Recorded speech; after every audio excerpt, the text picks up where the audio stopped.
Hello everyone and welcome back to another episode of Buff Breakdown. Day 6 of Anniversary 9 buffs is here, and today we have the other 5-star foreigner buff and the 3-star rider buff. And first and foremost I want to say RIP plushie, I guess.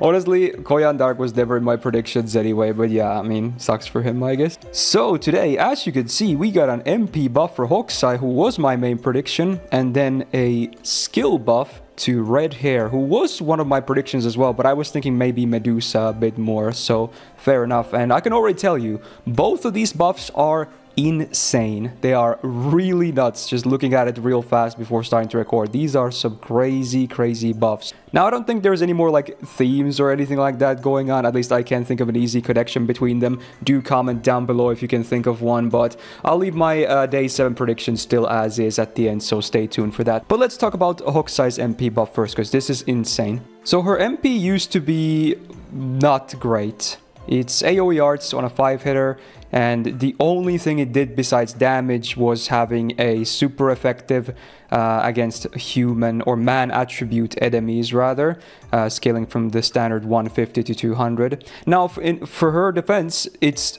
a very good super effective mod to have, obviously, because man attribute servants are the most common, and chances are as a foreigner you're going to be hitting a lot of neutrals anyway. So at least this super effective was really good, but that being the only effect on the MP besides damage was a bit yikes. And also her damage over the years has just kind of fallen off, and she wasn't really even a proper looper. It could be done, but it wasn't like super pretty.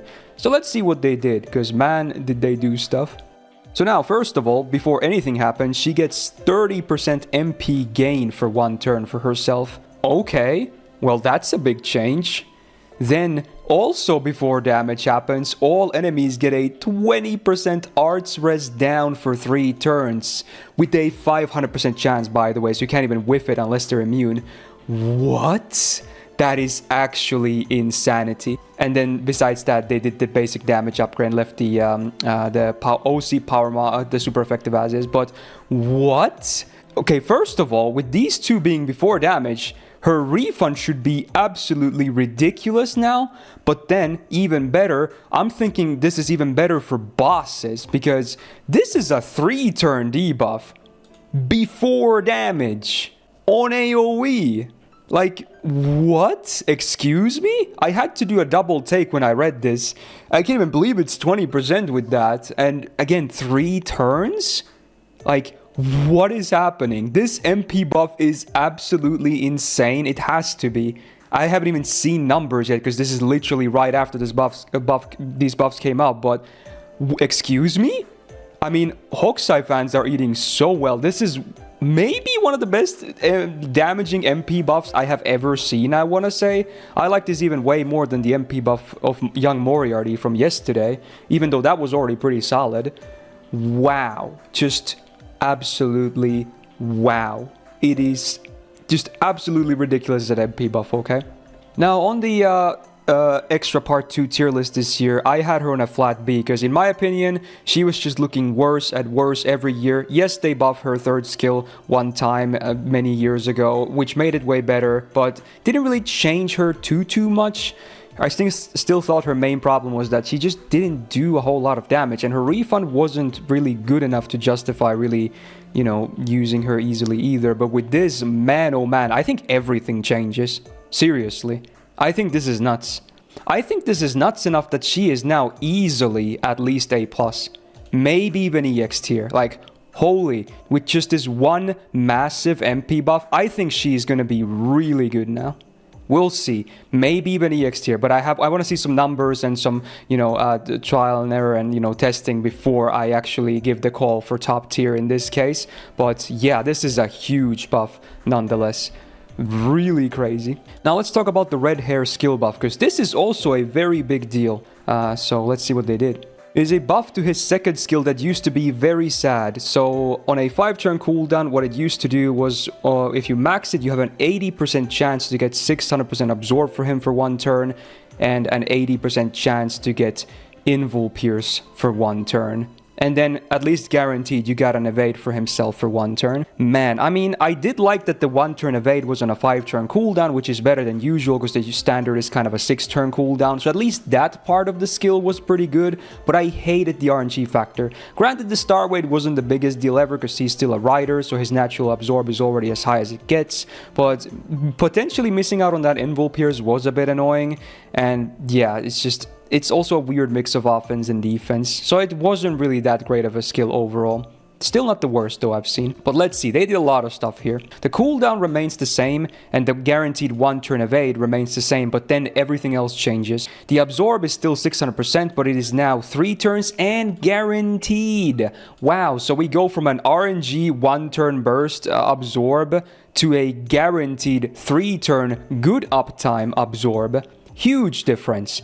Also, the invul pierce is now 3 turns and also guaranteed. Wow, so again, we go from RNG potentially, utility that you might need in a boss fight to a very good uptime that is guaranteed. Very good. And these 2 changes already would have made this skill very solid, but then they added way more. He now gets 15 stars per turn for 3 turns on use as well, guaranteed. And also on use, immediately a 15-star bomb. What? Okay, this is a pretty insane skill. The only downside to this skill that I can kind of nitpick on is that it's still tied to his, defensive cooldown. Same with Billy, unfortunately. And Quick, obviously, will need a lot of defensive tools, unlike Arts, for instance. So it can be still a bit awkward sometimes. But besides the awkwardness, this is a ridiculous skill. Absolutely crazy. On any other servant, this would be game-breaking. It is now not even just a top-tier crit skill. It is a literal god-tier crit or DPS skill. This skill is redonkulous now. What is going on with the buffs of today? I don't even know, but these are just absolute craziness. I keep saying the same words. I apologize. Take a shot. I say every time I say absolute, but I just can't help it. Like, these are crazy buffs. Like, what the hell? Now, I think this buff is still not going to be as meaningful as the Hokusai buff because he's still a 3-star DPS, and he had other issues as well, including his attack stat being very low for a 3-star, and his MP also has never been buffed, and he is story locked, so free MP5 is far from, free. So there's still other issues that he has, and also I hate these 3 times effects on his other skills. They're literally on all of his other skills, which, really hamper his uptime on his DPS cooldowns as well. But man, this skill alone at least is now EX+. If you give this to an SSR that's already solid, they would just be game breaking. So the only reason this skill is fair to exist is because it's on Red Hair specifically, but this skill alone is broken. So on the Rider tier list, I had him very close to the bottom at a flat D, but with this, I think he can definitely be at least a C+ now, for sure. Maybe even a bit higher. He will actually be way better than what he used to be with this. His crits will actually, be meaningful. Granted, his other skills still suck, and the low attack and the MP not being buffed, etc. Like I just said, still hold him back. But man, what a great buff though anyway. Now for tomorrow, the final day, day 7, we have a doozy package of a 5-star caster and a 4-star caster. And there's been a lot of theories thrown around, even like, combo like theme ones.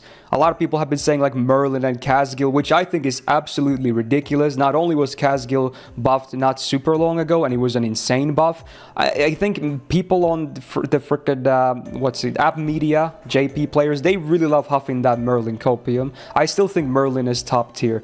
I wouldn't say I would be like absolutely shocked if he gets buffed, but I certainly think he definitely doesn't need a buff. He is still rock solid to this day. Now, what I'm thinking, though, also a fun theme, even though it seems like we don't really have themes anymore and they may have just been coincidences up until this point, I'm thinking 5-star caster will be Ilya and 4-star caster will be Miyu, because both of them could use more skill buffs. They have a lot of terrible skills mixed in still, and it will be a, fun little Prillia combo, I guess, and that way they don't have to potentially make a support game breaking. But don't get me wrong, I would still like to see someone like Tamamo get buffed, for instance, because while I do like her, she could still use a bit more love. Like, buff the morph, please, the second skill. It's the only thing that's still missing a buff. And, compared to even low-star morphs, there's even better ones out there. But yeah, I'm predicting Ilya and Miyu personally. So there you go, day 6 wrapped up, and man, I thought, honestly, just the upgrades alone today, I think these are the best ones.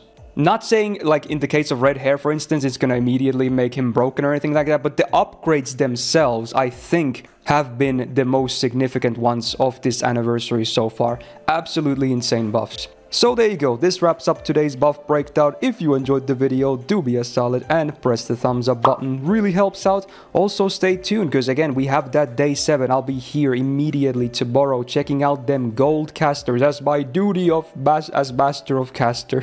I'm joking, but you know, had to get that out there. And also, hey, have a great rest of your day, your weekend, wherever it is you're at when you're watching this, and hope to see you tomorrow. Peace out.